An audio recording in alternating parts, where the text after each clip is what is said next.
என் இனிய உலகத்தமிழ் மக்களே, தாய்மார்களே, பெரியோர்களே, சிறார்களே, என் அருமைச் சீடர்களே, யோக நண்பர்களே, யோக விரும்பிகளே, உங்கள் அனைவருக்கும் என் இனிய காலை வணக்கம். கலைஞர் தொலைக்காட்சி நிகழ்ச்சியில் நலமுடன் வாழ என்னும் பிரிவில் யோகாசனத்திற்கு அதிக முக்கியத்துவம் கொடுத்திருப்பதை நீங்கள் அறிவீர்கள். அதிகாலை வேளையில் இந்த யோகாசனத்தை செய்துவிட்டால் அன்று முழுவதும் நல்ல காரியங்கள் நமது நினைத்தபடி நடந்து முடிவுபடும், எந்த தங்கு தடையுமின்றி நடைபெறும் என்பதை நீங்கள் தெரிந்து கொள்ள வேண்டும். ஆகவேதான் இதற்கு யோக ஆசனம் என்று வைத்திருக்கிறார்கள். வெறும் ஆசனம் என்று வைக்கவில்லை.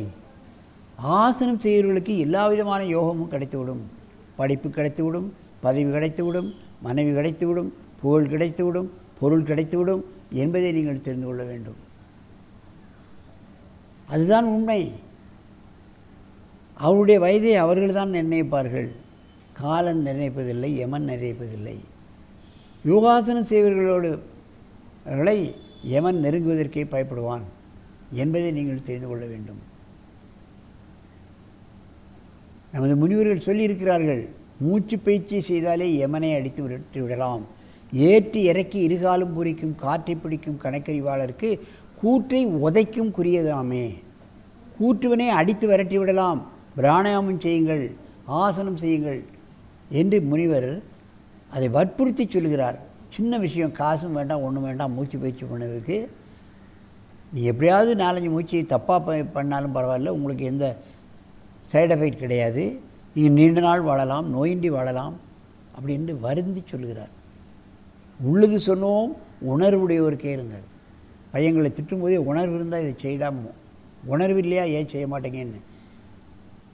வழியினை வாங்கி வயிற்றில் அடைக்கில் பளிங்குத்த காயம் பழிக்கினும் பிஞ்சாம். தெருவில் போகிற காற்றை வாங்கி மூச்சு பயிற்சி செய்தால் நீங்கள் கிழவனானாலும் குமரனாக மாறலாம் என்று சொல்கின்றார். அனுபவத்தை சொல்கின்றார். ஆனால் யாரும் செய்வதற்கு இன்னும் முன் வரவில்லை. வயதாகிவிட்டதே, எங்கே யோகாசனம் செய்வோம் என்று. பாருங்கள், இன்றைக்கு வயதானவர்கள் கூட செய்கிறார்கள். இந்த அம்மையார் மகாலட்சுமி 61 வயது ஆகிவிட்டது.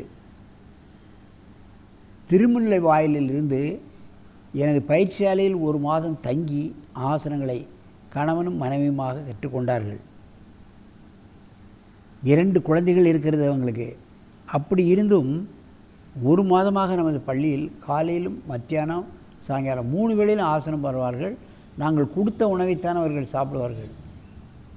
சின்ன சின்ன பிரச்சனைகளுக்காக வந்தவர்கள் அதையும் நீக்கி கொண்டார்கள்.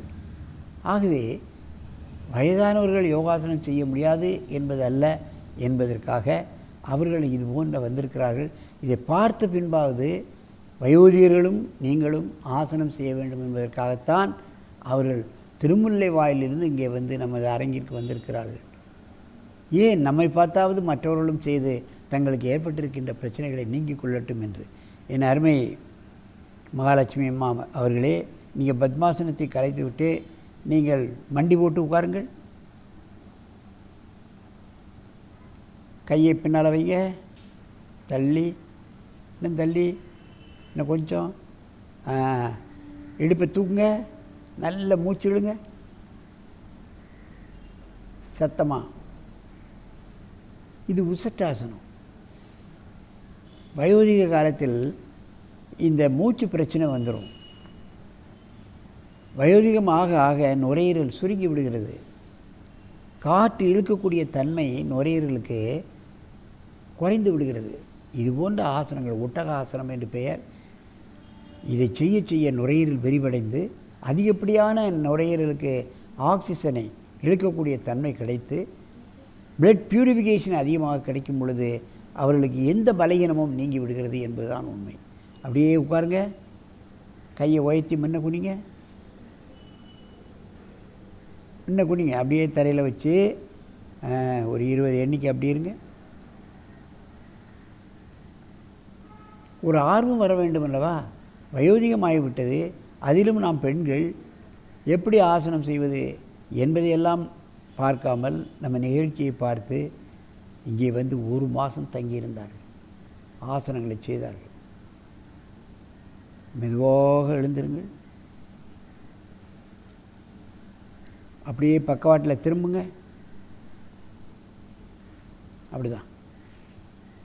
இப்படி திரும்பி செய்யணும். அம்மா இப்படி திரும்பி மண்டி போட்டு உட்காருங்க. இல்லை, நீங்கள் மண்டி போட்டு உட்காருங்க.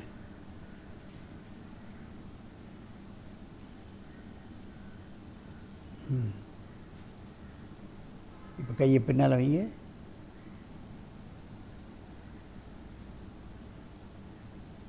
இன்னும் கொஞ்சம் தள்ளி வைங்க.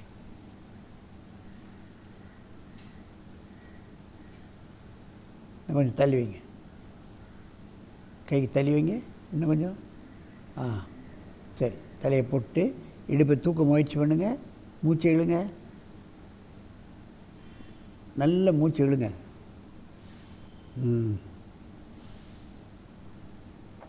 வயோதிகர்களுக்கு இந்த சத்தம் வரக்கூடிய மூச்சு இழுக்கவே முடியாது. அதுக்கு மூச்சு பயிற்சி பண்ணால் தான் இழுக்க முடியும். மூச்சு சத்தம் வந்துடுச்சுன்னா நுரையீரல் விரிவடைகிறது என்று அர்த்தம். போதும். அப்படியே முன்ன குனிங்க. முன்ன குனிச்சிருங்க.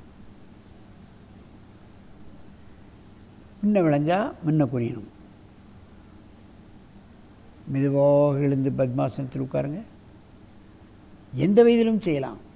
அவர் 60 70 என்ன, எந்த வயதிலும் செய்யலாம். வயோதிகம் ஆக ஆகத்தான் பலகீனமடைந்து பல்வேறுபட்ட நோய்கள் வருகிறது. அதுக்காக நாம் காலமெல்லாம் மருந்து மாத்திரைகளை சாப்பிட்டு கொண்டிருக்க வேண்டியிருக்கின்றது. கையில் உள்ள பணமெல்லாம், சேமித்து வைத்த பணமெல்லாம் கரைந்து போய் விடுகிறது. எத்தனை பிரச்சனைகள் வயோதிகர்களுக்கு. குழந்தைகள் கவனிக்கவில்லை. வயோதிகர்கள் ஆகிவிட்டால், நோயாய்ப்பட்டால் குழந்தைகள் கவனிப்பதில்லை. இவையிலிருந்தால் விடுபட வேண்டும் என்று சொன்னால் அவர்கள் யோகாசனம் செய்ய வேண்டும். தெரிந்த ஆசனங்களை மற்றவர்களுக்கு கட்டி கொடுத்து அதில் கொஞ்சம் பணம் கூட சம்பாதிக்கலாம். பெண்களுக்கே பெண்கள் கற்றுக் கொடுக்கலாம். ஆகவே இது போன்ற ஆசனங்களை பழகி பெரியவர்கள் என்றும் ஆரோக்கியமாக நோயின்றி 100 ஆண்டு வாழ வேண்டும் என்று கேட்டு உங்களிடமிருந்து விடைபெறுவது ஆசனம் ஆண்டியப்பன். வணக்கம்.